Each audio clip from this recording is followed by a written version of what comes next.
সালাবাতুল আনসারী যখন তার বাবির হাত দেখলো,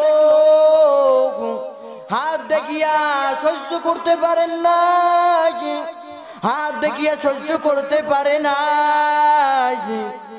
সালাবাতুল আনসারীকে শয়তান ডাক দিয়া বলে, সালাবা, হায় রে, তোর দোস্ত তো আর এখন ঘরের ভিতরে নাই, একেবারে একা তোর ভাবি আছে। সালাবা, একটু কি মনে চায় না তোর ভাবির সাথে একটু মেলামেশা করার জন্য? সালাবাতুল আনসারীর মাথায় যখন শয়তান চেপে বসলো, সালাবাতুল আনসারী চিঠিটা দেওয়ার সময়, অর্থাৎ লিস্টটা দেওয়ার সময় হাতটা থাবা দিয়ে দড়িয়া ফেললো। নাউজুবিল্লাহ, কোন জোরে কোন?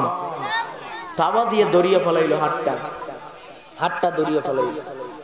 হাতটা ধরার পরে, হাতটা যখন দড়িয়া ফেলাইলো, সালাবাতুল আনসারীকে ডাক দিয়া বলেন, ওই মহিলা ডাক দিয়া বলেন, এ সালাবাতুল আনসারী, এ সালাবাতুল আনসারী, ইন্নী আখাফুল্লাহ। সালাবাতুল আনসারী, তুমি আল্লাহকে ভয় করো। আল্লাহু আকবার। দ্বীনের কাজ করার জন্য আল্লাহ পাক রব্বুল আলামিনের রহমত বেশি প্রয়োজন।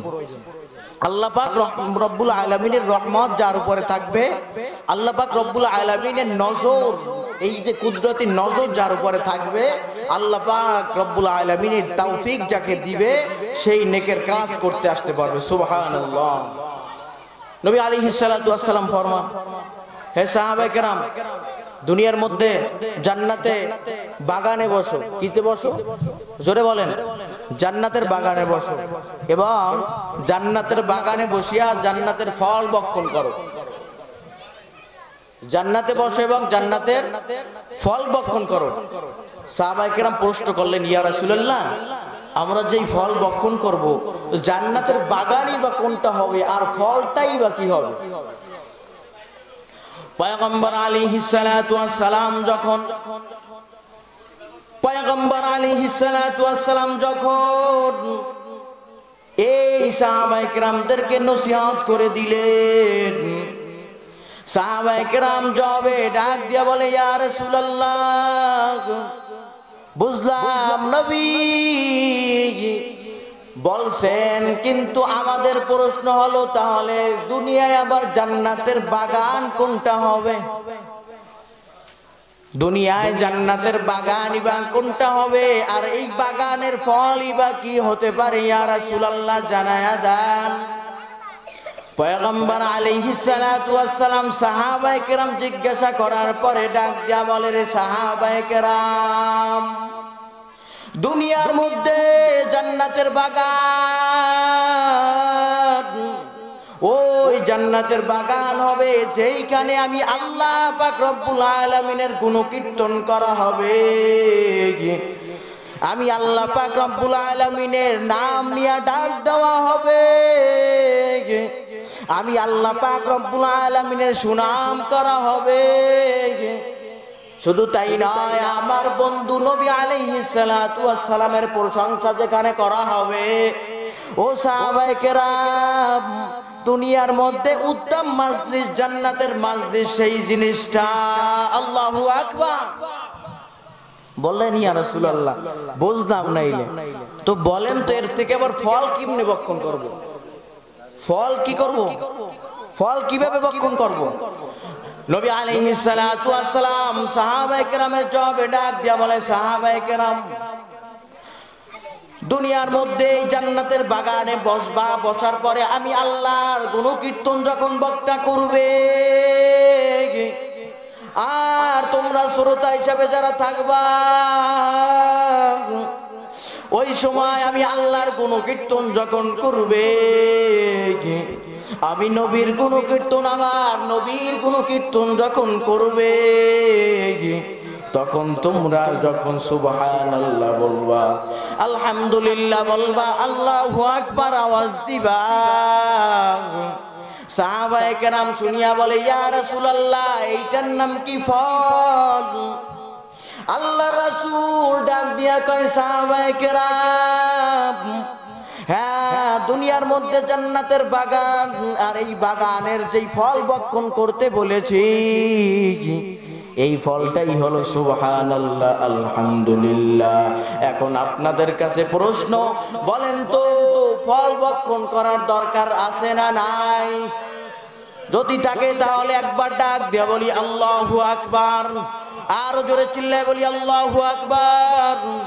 আল্লাহ পাক রব্বুল আলামিন বলেন, যেই বান্দা বান্দি আমার প্রশংসা করবে, যেই বান্দা বান্দি সব সময় আমি আল্লাহর নাম জপতে থাকবে, যেই বান্দা বান্দি আমি আল্লাহর নাম সব সময় জপতে থাকবে,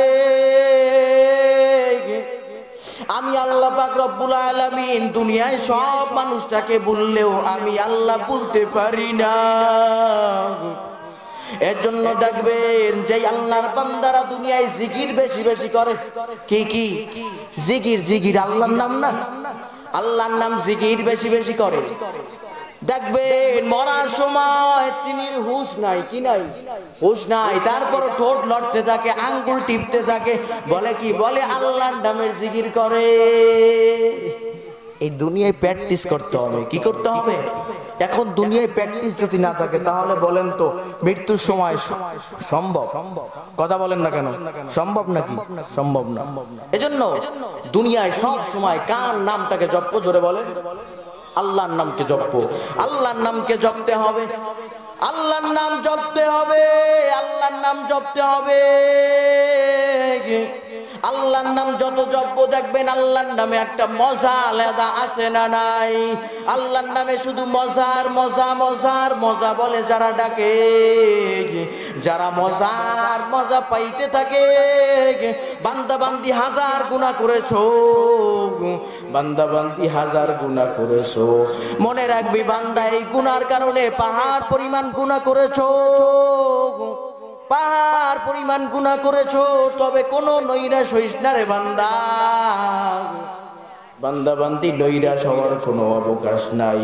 আমি আল্লাহ পাক রব্বুল আলামিন, তোরা যখন আমি আল্লাহর কাছে ইয়া আইয়ুহাল্লাযীনা আমানু তুবু ইলাল্লাহি তাওবাতান নাসুহা, জোরে কওয়া আল্লাহু আকবার। আল্লাহু আকবার করলে অ্যারেস্ট হইবেন নাকি? এই তুবু ইলাল্লাহি তাওবাতান নাসুহা, আল্লাহ পাক রব্বুল আলামিন বলতেছে বান্দা বান্দি তোরা গুনাহ হাজার পরিমাণ গুনাহ করবি, পাহাড় পরিমাণ গুনাহ করবি, পাহাড় পর্বত পরিমাণ গুনাহ করবি, জমিন থেকে আসমান পর্যন্ত গুনাহ করবি, তবে বান্দা নৈরাশ হবি না, নৈরাশ হবি না। বলে আল্লাহ নৈরাশ হব না, কিন্তু কি করব? আল্লাহ পাক রব্বুল আলামিন ডাক দিয়া বলেন, বান্দা বান্দি কোরআনে আমি তোদের জন্য সুসংবাদ জানায় দিলাম। বলে কেমন সুসংবাদ? বলে আল্লাহ পাক বলতেছেন কালামের মধ্যে, ইয়া আইয়ুহাল্লাযীনা আমানু তুবু ইলাল্লাহি তাওবাতান নাসুহা, বান্দা বান্দি যখন তওবায়ে নাসুহা করতে পারবি, তওবায়ে নাসুহা যখন করতে পারবি, তওবাতুন নাসুহা কোনো মানুষের নাম নয়। তওবায়ে নাসুহা মানে একনিষ্ঠ তওবা করা। একনিষ্ঠ তওবা বান্দা বান্দি যখন করতে পারবি, আমি আল্লাহ পাক রব্বুল আলামিন তোর সব কিছু মাফ করিয়া দিব। দেখেন আল্লাহ কেমন রহমান। একটা ঘটনা বলি বিদায় নেব। কেমন আল্লাহ কেমন রহমান। আল্লাহ রাসূলের যুগে একজন সাহাবী ছিল, হযরতে সালাবাতুল আনসারী। কি কন্যা বাবা? হযরতে সালাবাতুল আনসারী রাদিয়াল্লাহু তাআলা আনহু রাসূলের জবানার একজন আনসার সাহাবী ছিলেন। এই আনসার সাহাবী সালাবাতুল আনসারীর দোস্ত ছিল একজন আব্দুর রহমান ইবনে আউফ। আব্দুর রহমান ইবনে আউফ, এই আব্দুর রহমান ইবনে আউফ আর সালাবাতুল আনসারীর সাথে আল্লাহর রাসূল দোস্ত পাতায় দিয়েছিলেন। সুবহানাল্লাহ। আল্লাহ রাসূল যুদ্ধে যাবেন, যুদ্ধের সময় হয়ে গেল। কি করবেন? যুদ্ধে যাবেন, যুদ্ধের সময় আল্লাহ রাসূল সাহাবায়ে কিরামদের ডাক দিয়ে বললেন, সাহাবায়ে কিরাম যুদ্ধে যেতে হবে, যুদ্ধে যাও, যুদ্ধে যাও। সাহাবায়ে কেরাম সব যুদ্ধে গেল। ওই আব্দুর রহমান ইবনে আউফ তিনি সালাবাতুল আনসারীকে বলল, ভাই তুমি আমার ঘরের বাজার টাজার লাগলে কইরে দিও। কি বাজার টাজার লাগলে করে দিও। আর আল্লাহ রাসূলও তাকে দিয়ে গেছে, তুমি যার যার যার যার প্রয়োজন আছে এইগুলো তুমি মিটায় দেবা। যেমন বাজার এটা প্রয়োজন না, এগুলো তুমি এই খেদমতে নিয়োজিত থাকবা, এই খেদমতে নিয়োজিত থাকবা। সময় যুদ্ধে চলে গেলেন সালাবাতুল আনসারী রাদিয়াল্লাহু তাআলা আনহু, তার দোস্ত আব্দুর রহমান ইবনে আউফের বাড়ি গেলেন। ডাক দিয়া বলে, ভাবি কিছু বাজার টাজার কিছু লাগবে নাকি? ভাবি বলতেছে, হ্যাঁ বাজার লাগবে। বলে, কি বাজার লাগবে একটু লিস্ট করে দান। এইবার লিস্ট করে দিল, খেজুর 2 কেজি খেজুর, অমুক তমুক যা কিছু লাগলো সব কিছু লিস্টি করে দিল। লিস্টি করিয়া এইবার যখন হাত দিয়া যখন সালাবাতুল আনসারীর কাছে দিতে গেল, ওই সময় বলেন তো আমার এই জামাটা এরকমের আছে না? যখন আমি একটু সামনে বাড়াইছি, এই যে ফাঁক হয়েছে কিনা, ফাঁক দিয়ে দেখতেছে সালাবাতুল আনসারী, দেখতেছে তার বাবির এত সুন্দর, এত রূপসী। সালাবাতুল আনসারী দেখিয়া তার মাথায় শয়তান চেপে বসলো। দেখবেন মানুষ যখন গুনাহ করে তখন তার বিবেক মৃত্যু থাকে, মৃত্যু বিবেকে কোনো কাজ করে না। যখন এই গুনাহ ছেড়ে দেয়, গুনাহ করা বাদ দিয়ে দেয়, তখন বলে, হায় রে গুনাহটা তো করে ফেললাম, কেন করলাম? সালাবাতুল আনসারী যখন তার বাবির হাত দেখলো, হাত দেখিয়া সহ্য করতে পারেন না, হাত দেখিয়া সহ্য করতে পারে না। সালাবাতুল আনসারীকে শয়তান ডাক দিয়া বলে, সালাবা হায় রে তোর দোস্ত তো আর এখন ঘরের ভিতরে নাই, একেবারে একা তোর ভাবি আছে। সালাবা একটু কি মনে চায় না তোর ভাবির সাথে একটু মেলামেশা করার জন্য? সালাবাতুল আনসারীর মাথায় যখন শয়তান চেপে বসলো, সালাবাতুল আনসারী চিঠিটা দেওয়ার সময় অর্থাৎ লিস্টটা দেওয়ার সময় হাতটা থাবা দিয়ে দড়িয়া ফেললো। নাউজুবিল্লাহ, কোন জোরে কোন? থাবা দিয়ে দড়িয়া ফেলাইলো, হাতটা দড়িয়া ফেলাইলো। হাতটা ধরার পরে হাতটা যখন দড়িয়া ফেলাইলো, সালাবাতুল আনসারীকে ডাক দিয়া বলেন, ওই মহিলা ডাক দিয়া বলেন, এ সালাবাতুল আনসারী, এ সালাবাতুল আনসারী, ইন্নী আখাফুল্লাহ। সালাবাতুল আনসারী তুমি আল্লাহকে ভয় করো। আল্লাহু আকবার। কেমন পাক্কা ঈমান হইলে কইতে পারে ওই সময় যে তুমি কি করো, কাকে ভয় করো? আল্লাহকে ভয় করো। যখন সালাবাতুল আনসারীকে তার ভাবি বলল, হে সালাবা ইন্নী আখাফুল্লাহ, তুমি তা আল্লাহকে ভয় করো, তুমি কি জানো না সব কিছু হিসাব নিকাশ আল্লাহর সামনে কাঠ গড়ায় দাঁড়িয়ে দিতে হবে? সালাবাতুল আনসারীকে তার ভাবি শোনায়া দেওয়ার সাথে সাথে সালাবাতুল আনসারী হাতটা খপ করে ছেড়ে দিয়া দৌড় দিয়ে একেবারে জঙ্গলে চলে গেল। আল্লাহু আকবার। দেখেন, মানে কেবল শুরু, এর ভিতরেই শেষ। সালাবাতুল আনসারী একেবারে জঙ্গলে চলে গেলেন। জঙ্গলে যাইয়া কান্নাকাটি করতেছেন আমার রবের কাছে, আর বলতেছে, রব কি করলাম, হায় হায় আমি কি করলাম, এত বড় গুনাহ করে ফেলেছি, আমি এত বড় গুনাহ করে ফেলেছি। আল্লাহ, আমার নবী যুদ্ধে থেকে আয়েশা কি বলবে আমাকে, আমার দোস্ত আব্দুর রহমান ইবনে আউফ কি বলবে আমাকে, হায় আল্লাহ এত গুনাহ করেছি আমি, আমার দোস্ত আবু বকর, ওমর, ওসমান আয়েশা আমাকে কি বলবে? সালাবাতুল আনসারী আল্লাহর কাছে দোয়া করে জঙ্গলায় বসে বসে আর বলতেছে, দয়ার বালি, আয় আল্লাহ তুমি আমাকে ক্ষমা করে দাও। আল্লাহ এত বড় মারাত্মক একটা নিকৃষ্ট কাজ করে ফেলেছি রে আল্লাহ, আর জীবনে আমি এই নিকৃষ্ট কাজ করব না রে আল্লাহ। সালাবাতুল আনসারী এইবার ওই জঙ্গলায় বসে কান্না করে, কান্না করতেছে, আল্লাহর কাছে তওবা করতেছে। এদিকে যুদ্ধ থেকে আয়েশা পড়ছে আবু বকর, ওমর, ওসমান, সালাবাতুল আনসারীর দোস্ত আব্দুর রহমান ইবনে আউফ। আয়েশা ঘরের ভিতরে ঢুকছে, বিবিকে বলতেছে, হে বিবি আমার, বলো না আমার দোস্ত সালাবা কোথায় গেল? খোঁজ লাগাই দিছে, দেখি না সালাবার কোথায় গেল। সালাবাতুল আনসারী কি দেখতেছে না দোস্ত তালাশ করতে বের হয়ে গেছে। তালাশ করতে বের হওয়ার সাথে সাথে তার স্ত্রী ডাক দিয়া বলে আব্দুর রহমান ইবনে আউফকে, বলে স্বামী আমার, আপনি যুদ্ধে যাওয়ার পরে এই এই ঘটনা সালাবা আমার সাথে করেছে। বলেন তো, এটা মারাত্মক ঘটনা। আমাদের তো এখন যা হয় এর থেকে তো কিছুই না, এখন যা এর থেকে বেশি না। আমি এই যে ঘটনা, এই ঘটনার মধ্যে থেকে এর চেয়ে তো বেশি বর্তমানে যা চলতেছে না। যাই হোক, সালাবাতুল আনসারী এইবার চলে তো গেলেন, আল্লাহর কাছে এইভাবে তওবা করতেছেন।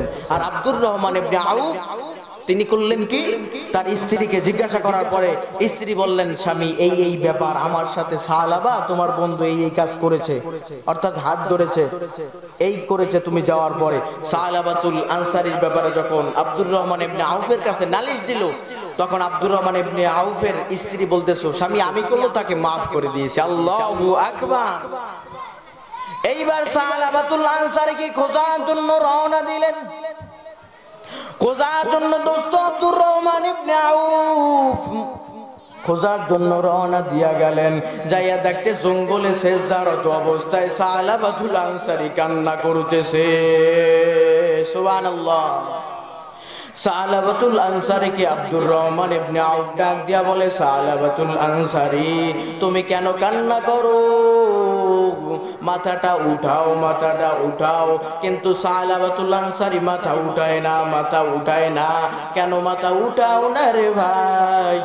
বলে, দোস্ত এমন গুনাহ করেছি, এই গুনায় আমি মাথা উঠাইতে পারি না। আব্দুর রহমান ইবনে আউফকে বলার সাথে সাথে আব্দুর রহমান ইবনে আউফ ডাক দিয়া বলে, হে সালাবাতুল আনসারী তুমি টেনশন করিও না, তোমার ভাবি তোমাকে মাফ করে দিয়েছে। আমি আব্দুর রহমান ইবনে আউফ তোমার বন্ধু, আমিও তোমাকে মাফ করে দিয়েছি। বলার সাথে সাথে আব্দুর রহমান ইবনে আউফ তারপর বেকুলারা কান্না করতেছে। এরপর মাথাটা উঠাইয়া বলতেছে, ও রব, এই ক্ষমা কি তুমি করবা? আব্দুর রহমান ইবনে আউফ মাফ করেছে, ক্ষমা করেছে, তার স্ত্রী করেছে, কিন্তু আল্লাহ তুমি তো ক্ষমা করবা না।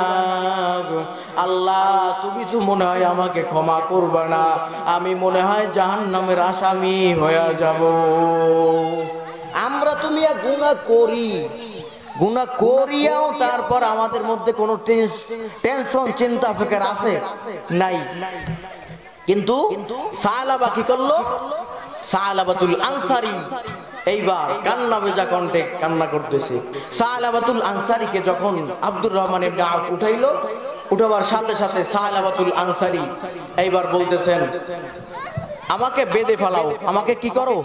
আমাকে বেঁধে ফেলাও, বেঁধে ফেলাও আমাকে, আমি এই গুনাহ করেছি, এর শাস্তি এই হওয়া উচিত। এইবার সালাবাতুল আনসারীকে বাধা হলো, বাদিয়া এইবার নিয়ে গেল আবু বকরের কাছে। আবু বকরের কাছে নেওয়ার পরে ডাক দিয়া বলতেছে, আবু বকর আমি তো এই গুনাহ করেছি।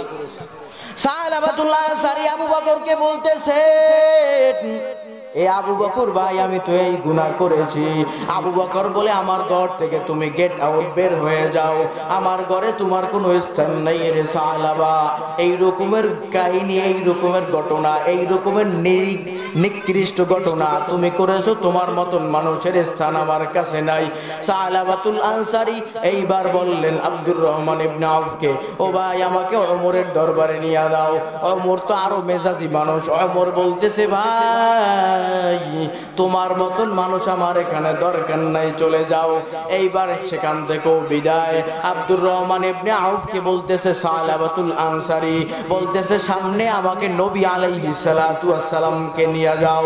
নবী আলাইহিস সালাতু ওয়াস সালামের দরবারে সালাবাতুল আনসারীকে নেওয়া হলো। সালাবাতুল আনসারীকে নিয়ে এইবার নবী আলাইহিস সালাতু ওয়াস সালামের দরবারে হাজির করা হলো।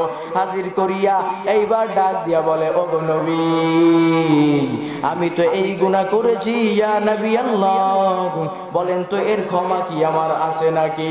নবী আলাইহিস সালাতু ওয়াস সালাম বলতেছেন, ও সালাবা, না না, এই গুনার আর কোনো ক্ষমা নাই, যাও তুমি আমার দরবার থেকে, আমার ঘর থেকে বের হয়ে যাও। সালাবাতুল আনসারী এইবার বলতেছে, আমি আর দুনিয়ায় থাকবো না, ও আব্দুর রহমান আমার দোস্ত, তাড়াতাড়ি আমাকে জঙ্গলার মধ্যে নিয়ে দাও। আব্দুর রহমান ইবনে আউফকে বলতেছে, সালাবা, আমার এই গাড় থেকে রশি খুলিয়া দাও। রশি খুলিয়া এইবার সালাবাতুল আনসারী দৌড় দিয়া চলে গেলেন। কোথায়? দৌড় দিয়া চলে গেলেন জঙ্গলার ভিতরে। জঙ্গলার ভিতরে যাইয়া আল্লাহর কাছে কান্না করতেছে, আল্লাহর কাছে একানিষ্ঠ তওবা করে ফেলেছে। ও রব্বুল আলামিন, গান বাজনা শুনেছি আল্লাহ, আর শুনবো না, আজকে থেকে তালাক দিলাম। ও রব্বুল আলামিন, গুনাহ করেছি, আর করব না, আজকে থেকে বিদায় দিলাম।